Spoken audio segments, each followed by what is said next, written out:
ಕಳೆದ 2023ರಲ್ಲಿ ವಿಧಾನಸಭಾ ಚುನಾವಣೆ ಮುಗಿದು 6 ತಿಂಗಳಾದರೂ ಕೂಡ ವಿಧಾನಸಭೆಯ ವಿರೋಧ ಪಕ್ಷದ ನಾಯಕನ ಸ್ಥಾನಕ್ಕೆ ಯಾರಾದರೂ ಒಬ್ಬ ಶಾಸಕನ ನೇಮಕ ಮಾಡೋದರಲ್ಲಿ ವಿಫಲವಾಗಿದ್ದಂತಹ ಪ್ರತಿಪಕ್ಷವಾಗಿರ್ತಕ್ಕಂಥ ಬಿಜೆಪಿ ಕೊನೆಗೂ ಕೂಡ ಅಳೆದು ತೂಗಿ ಒಕ್ಕಲಿಗ ಸಮುದಾಯಕ್ಕೆ ಸೇರಿದಂತಹ ಆರ್ ಅಶೋಕ್ ಅವರನ್ನ ರಾಜ್ಯದ ವಿಧಾನಸಭೆಯ ವಿರೋಧ ಪಕ್ಷದ ನಾಯಕನನ್ನಾಗಿ ಆಯ್ಕೆ ಮಾಡಿ ಕೊನೆಗೂ ಕೂಡ ಆ ಒಂದು ಸ್ಥಾನವನ್ನು ತುಂಬಿತ್ತು.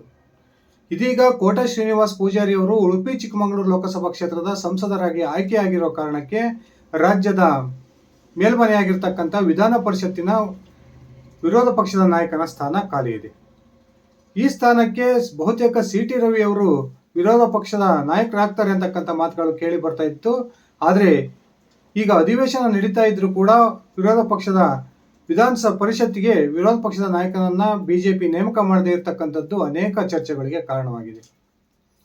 ಹಾಗಾದ್ರೆ ನಿಜಕ್ಕೂ ಕೂಡ ಸಿ.ಟಿ. ರವಿ ಅವರಿಗೆ ಸ್ಥಾನ ಒಲಿಯುತ್ತಾ ಅಥವಾ ಬಿಜೆಪಿ ರಾಷ್ಟ್ರೀಯ ನಾಯಕರು ಬೇರೊಂದು ಲೆಕ್ಕಾಚಾರದಲ್ಲಿ ತೊಡಗಿದಾರ? ಬಿಜೆಪಿ ರಾಷ್ಟ್ರೀಯ ನಾಯಕರ ಲೆಕ್ಕಾಚಾರ ಏನು ತಿಳ್ಕೊಂಡು ಬರೋಣ ಬನ್ನಿ ಸ್ನೇಹಿತರೆ. ಅದಕ್ಕಿಂತ ಮುಂಚೆ ನೀವೇನು ನನ್ನ ಇಟ್ಗೆ ಹೇಮಂತ್ ಯೂಟ್ಯೂಬ್ ಚಾನಲ್ಗೆ ಸಬ್ಸ್ಕ್ರೈಬ್ ಮಾಡ್ಕೊಂಡಿಲ್ಲ ಅಂದರೆ ದಯವಿಟ್ಟು ಸಬ್ಸ್ಕ್ರೈಬ್ ಮಾಡಿಕೊಂಡು ಬೆಲ್ ಬಟನ್ನ ಕ್ಲಿಕ್ ಮಾಡಿ.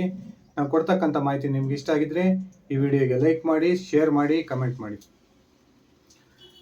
ಬಿಜೆಪಿಯ ರಾಷ್ಟ್ರೀಯ ಪ್ರಧಾನ ಕಾರ್ಯದರ್ಶಿಯಾಗಿದ್ದಂತಹ ಸಿ.ಟಿ. ರವಿ ಅವರನ್ನ ಆ ಒಂದು ಜವಾಬ್ದಾರಿಯಿಂದ ಮುಕ್ತಗೊಳಿಸಿದ ನಂತರ ಬಹುತೇಕ ಬಿಜೆಪಿಯ ರಾಜ್ಯಾಧ್ಯಕ್ಷರಾಗಿ ಸಿ.ಟಿ. ರವಿ ಅವರು ನೇಮಕ ಆಗ್ತಾರೆ ಅಂತಕ್ಕಂಥ ಮಾತುಗಳು ರಾಜ್ಯ ರಾಜಕಾರಣದಲ್ಲಿ ಕೇಳಿ ಬರ್ತಾ ಇತ್ತು.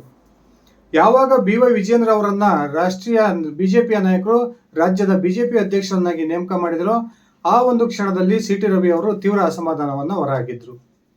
ಅದಾದ ನಂತರ ಸಿ.ಟಿ. ರವಿ ಅವರಿಗೆ ಉಡುಪಿ ಚಿಕ್ಕಮಗಳೂರು ಲೋಕಸಭಾ ಕ್ಷೇತ್ರದ ಟಿಕೆಟ್ ಸಿಗುತ್ತೆ. ಆ ಮೂಲಕ ಅವರು ಸಂಸದರಾಗಿ ಆಯ್ಕೆಯಾಗೋದ್ರ ಮೂಲಕ ಕೇಂದ್ರದ ಮಂತ್ರಿ ಆಗ್ತಾರೆ ಅಂತಕ್ಕಂಥ ಮಾತುಗಳು ಕೂಡ ಕೇಳಿ ಬರ್ತಿದ್ವು. ಆದರೆ ಕೊನೆಗೂ ಕೂಡ ಸಿ.ಟಿ. ರವಿ ಅವರಿಗೆ ಲೋಕಸಭೆಯ ಒಂದು ಅಭ್ಯರ್ಥಿಯನ್ನಾಗಿ ಕೂಡ ಬಿಜೆಪಿ ಮಾಡಲಿಲ್ಲ.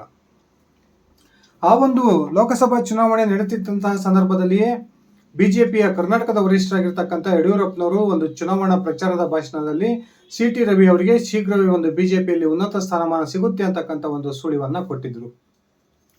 ಅದೆಲ್ಲ ಆದ ನಂತರ ಚುನಾವಣೆ ಮುಗಿದ ನಂತರ ಸಿ.ಟಿ. ರವಿ ಅವರನ್ನ ವಿಧಾನ ಪರಿಷತ್ತಿನ ಸದಸ್ಯರನ್ನಾಗಿ ನೇಮಕ ಮಾಡಲಾಯಿತು.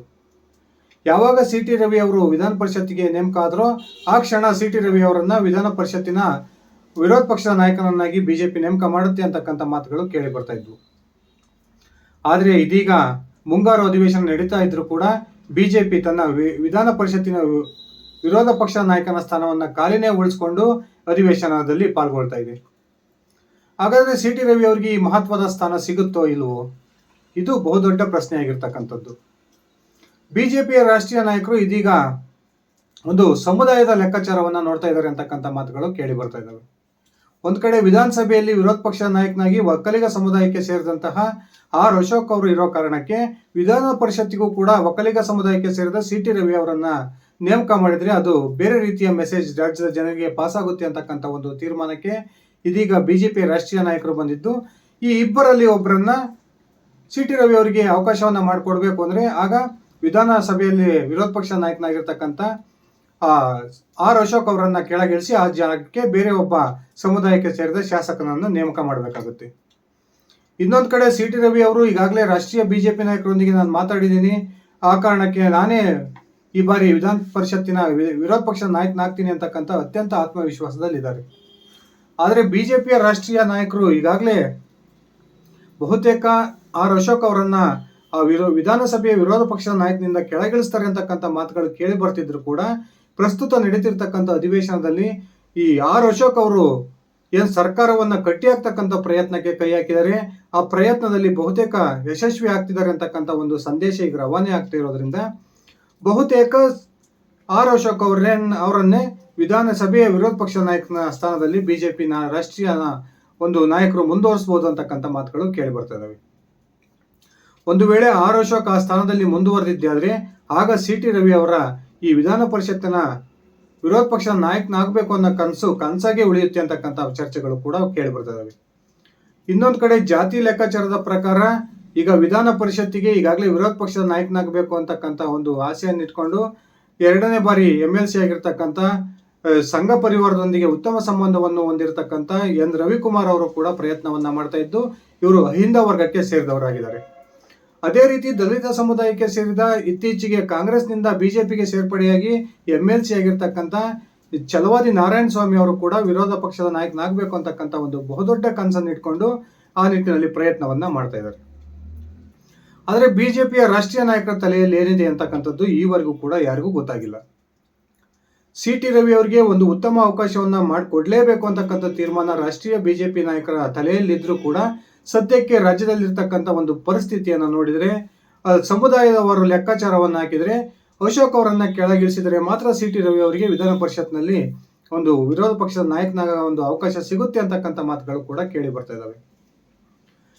ಈಗಾಗಲೇ CT ರವಿ ಅವರು ವಿಜಯೇಂದ್ರ ರಾಜ್ಯಾಧ್ಯಕ್ಷನಾದ ನಂತರ ಬಹಿರಂಗವಾಗಿ ಅಸಮಾಧಾನವನ್ನು ಹೊರಹಾಕಿದ್ರು. ಅದಾದ ನಂತರ ರಾಷ್ಟ್ರೀಯ ನಾಯಕರು CT ರವಿ ಅವರನ್ನ ಸಮಾಧಾನ ಮಾಡಿ ಶೀಘ್ರದಲ್ಲಿ ನಿಮಗೆ ಒಂದು ಉತ್ತಮ ಹುದ್ದೆಯನ್ನ ಕೊಡ್ತೀವಿ ಅಂತಕ್ಕಂಥ ಭರವಸೆಯನ್ನ ಕೊಟ್ಟಿದ್ರು. ಯಡಿಯೂರಪ್ಪನವರು ಕೂಡ ಇದೇ ಮಾತನ್ನ ಪುನರುಚ್ಚಾರ ಮಾಡಿದ್ರು.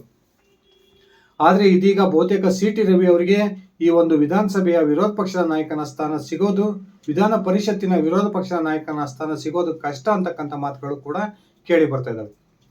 ಒಂದು ವೇಳೆ ವಿಧಾನ ಪರಿಷತ್ತಿಗೆ ಬೇರೆ ಯಾರಾದರೂ ಒಬ್ಬ ನಾಯಕನನ್ನ ಬಿಜೆಪಿ ರಾಷ್ಟ್ರೀಯ ನಾಯಕರು ವಿರೋಧ ಪಕ್ಷದ ನಾಯಕನನ್ನಾಗಿ ಆಯ್ಕೆ ಮಾಡಿದ್ದೆ ಆದ್ರೆ ಆಗ CT ರವಿ ಅವರ ಒಂದು ನಡವಳಿಕೆ ಯಾವ ರೀತಿ ಇರುತ್ತೆ ಅಂತಕ್ಕಂಥದ್ದೇ ಅತ್ಯಂತ ಆಶ್ಚರ್ಯಕ್ಕೆ ಕಾರಣವಾಗಿದೆ.